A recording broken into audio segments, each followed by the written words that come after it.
Quand on parle de développement, on parle nécessairement d'une plus-value.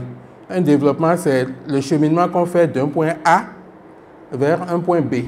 C'est ça qu'on appelle développement, quel que soit le domaine que l'on considère. Donc, quand on parle de développement, il y a une mutation, il y a un progrès, il y a un changement qualitatif, parfois quantitatif aussi. En tout cas, il y a une évolution d'un point A vers un point B. Maintenant, socio-économique, ça c'est un mot composé, social et puis économique.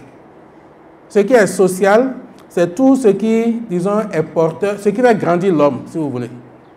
Et il y a une expression qu'on utilise souvent, ce qui fait grandir l'homme. Je ne veux pas parler ici de l'échelle des valeurs de Maslow, mais il y a beaucoup de social, par exemple là.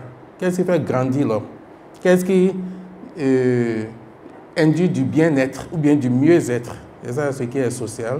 Qu'est-ce qui consolide la société? Qu'est-ce qui consolide la cohésion sociale? Et au niveau, qu'est-ce qui renforce les identités, n'est-ce pas, des différents segments de la société?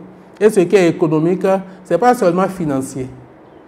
L'économique est constitué d'un ensemble de blocs qui sont auto-sustainable, qui, disons, se soutiennent par elles-mêmes. L'économie du patrimoine, par exemple, c'est toute la chaîne d'opérations, si je puis dire, d'amont en aval.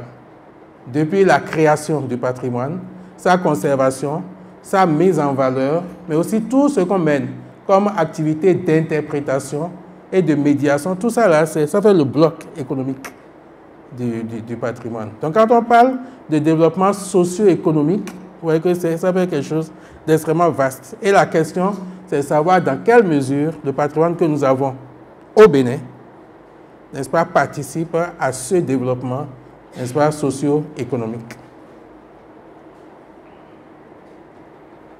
Bon, je ne vais pas insister sur ça, j'en ai déjà parlé, les différents éléments de l'économie.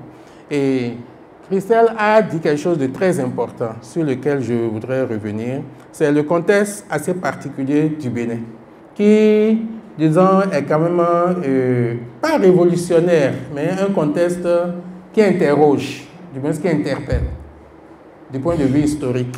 Et ce contexte est caractérisé par l'engagement très prononcé du politique pour, disons, utiliser le patrimoine, n'est-ce pas, comme ressource de développement socio-économique et tout ce qu'on veut. Mais c'est surtout du socio-économique. Ça, c'est le contexte particulier du Bénin. J'ai fait 18 ans pratiquement en Afrique du Sud.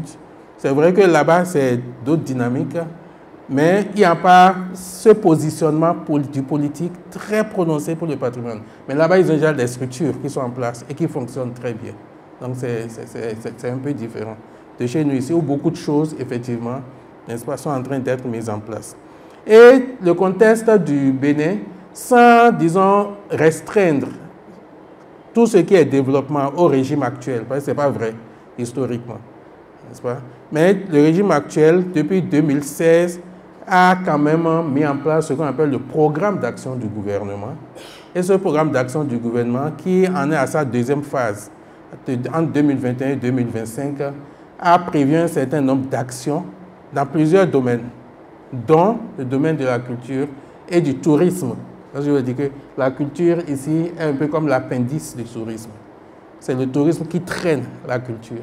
Et beaucoup de réalisations, n'est-ce pas, au niveau politique, sont induites par, disons, cette projection, bien par la locomotive touristique, en tant que catalyseur, n'est-ce pas, de tout ce qu'on a. Donc, le patrimoine au service du tourisme est un choix politique pour générer de la valeur. Et cette culture, ça c'est de l'information publique, c'est sur le portail du gouvernement. Ce programme d'action du gouvernement, du moins sa deuxième phase, qui se déploie entre 2021 et 2026, et dans le secteur du tourisme, est structuré en un certain nombre de projets. Certains projets sont phares, d'autres ne le sont pas, mais un certain nombre de projets avec des montants qui sont assez considérables pour un pays comme le nôtre.